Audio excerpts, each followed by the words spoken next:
இன்னைக்கு எல்லாருக்கும் பிடிச்ச ஒரு ரெசிபி பண்ண போறேன். எனக்கு பர்சனலா இது வடை சாம்பார் கூட சாப்பிட ரொம்ப பிடிக்கும். இது பண்றதுக்கு ரொம்ப டைம் ஆகாது. இந்த சுவையான வெண்பொங்கல் எப்படி செய்யறதுன்னு இந்த வீடியோல பார்க்கலாம். அரை கப் பாசிப்பருப்பு அந்த பச்சை வாசனை போற வரைக்கும் கொஞ்சம் நேரம் வறுக்கலாம். கலர் எதுவும் சேஞ்ச் ஆக கூடாது.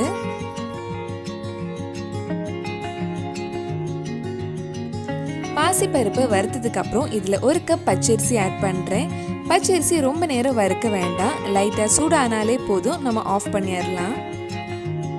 இதுக்கு முன்னாடி நம்ம சேனல்ல சர்க்கரை பொங்கல் எப்படி செய்யறதுன்னு வீடியோ போட்டிருந்தேன். நீங்க இன்னும் அந்த வீடியோ பார்க்கலன்னா அதோட லிங்க் கீழே டிஸ்கிரிப்ஷன்ல இருக்கு, மறக்காம அந்த வீடியோ போய் பாருங்க. அரிசி நல்லா சூடாயிடுச்சு. இனி இது 2-3 வாட்டி நல்லா வாஷ் பண்ணி எடுக்கலாம். பாசிப்பருப்பு பச்சரிசி குக்கர்ல வேக வைக்க போறேன். அரை கப் பாசிப்பருப்பு 1 கப் பச்சரிசிக்கு 5.5 கப் தண்ணி எடுத்திருக்கேன். தண்ணி கொஞ்சம் நிறைய எடுத்தா ஆறுனதுக்கு அப்புறமும் பொங்கல் நல்லா சாஃப்டா இருக்கும். இது கூட 2 பச்சை மிளகாய், தேவையான அளவு உப்பு, 1/4 டீஸ்பூன் காயப்பொடி ஆட் பண்ணலாம். இதெல்லாம் சேர்த்து ஒரு வாட்டி மிக்ஸ் பண்ணி விட்டுக்கோங்க.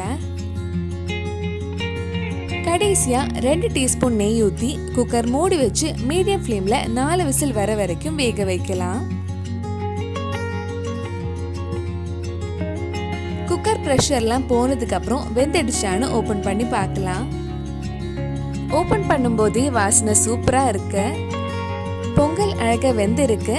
இனி இதுல கொஞ்சம் இஞ்சி, நல்ல மிளகு நெய்ல தாளிச்சு போட்டா சுவையான பொங்கல் ரெடி ஆயிடும். ஒரு பேன்ல 1/4 கப் நெய் எடுத்திருக்கேன். 1/4 கப் நெய்க்கு பதிலா நீங்க கொஞ்சம் நெய்யும் எண்ணெயும் எடுத்துக்கலாம். ஆனா நெய்ல மட்டும் பண்ணாதான் வெண்பொங்கல் டேஸ்ட் சூப்பரா இருக்கும். 1 டேபிள் ஸ்பூன் இஞ்சி சின்னதா கட் பண்ணி போட்டிருக்கேன். இந்த இஞ்சி நல்ல கோல்டன் கலர் ஆகுற வரைக்கும் நெய்ல வறுக்கலாம்.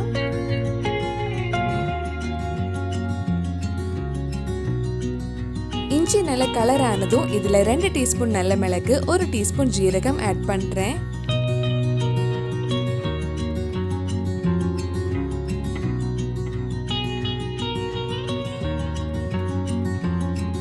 ஒரு 2 நிமிஷம் வறுத்ததுக்கு அப்புறம் நம்ம கேஷ்நட்ஸ் ஆட் பண்ணலாம். கேஷ்நட்ஸ் நல்ல கோல்டன் கலர் ஆகுற வரைக்கும் கொஞ்சம் நேரம் வறுக்கலாம்.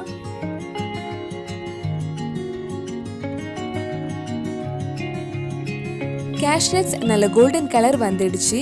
இனி இதுல கொஞ்சம் கறிவேப்பிலை போட்டதுக்கு அப்புறம் ஆஃப் பண்ண வேண்டியதுதான்.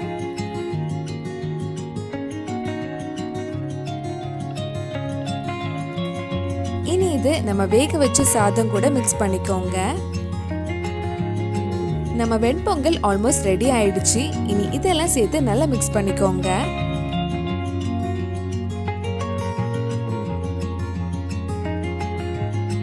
கடைசியா 1 டேபிள் ஸ்பூன் நெய் ஊற்றி மறுபடியும் ஒரு வாட்டி மிக்ஸ் பண்ணலாம்.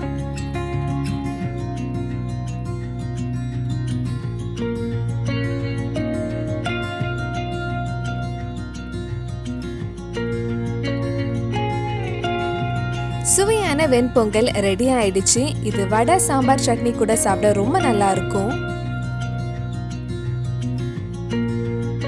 இந்த டிஃபன் சாம்பார் எப்படி செய்யறதுன்னு இதுக்கு முன்னாடி வீடியோ போட்டிருந்தேன். நீங்க இன்னும் அந்த வீடியோ பார்க்கலனா அதோட லிங்க் கீழே டிஸ்கிரிப்ஷன்ல இருக்கு, மறக்காம அந்த வீடியோ போய் பாருங்க. கண்டிப்பா நீங்களும் இந்த டேஸ்டியான வெண்பொங்கல் உங்க வீட்ல செஞ்சு பாருங்க. பிடிச்சிருந்தா இந்த வீடியோவை லைக் பண்ணுங்க, உங்க ஃப்ரெண்ட்ஸ் அண்ட் ஃபேமிலிக்கு ஷேர் பண்ணுங்க. வேற நல்ல ரெசிபிஸ் நம்ம சேனல்ல ட்ரை பண்ணலான்னு கீழே கமெண்ட் பாக்ஸ்ல சொல்லுங்க. நீங்க இன்னும் என்னோட சேனலை சப்ஸ்கிரைப் பண்ணலைன்னா மறக்காம சேனலையும் சப்ஸ்கிரைப் பண்ணுங்க. கூடவே அந்த பெல் ஐக்கனையும் பிரஸ் பண்ணா நான் புது வீடியோ போட்ட உடனே உங்க போனுக்கு நோட்டிபிகேஷன் வந்துடும்.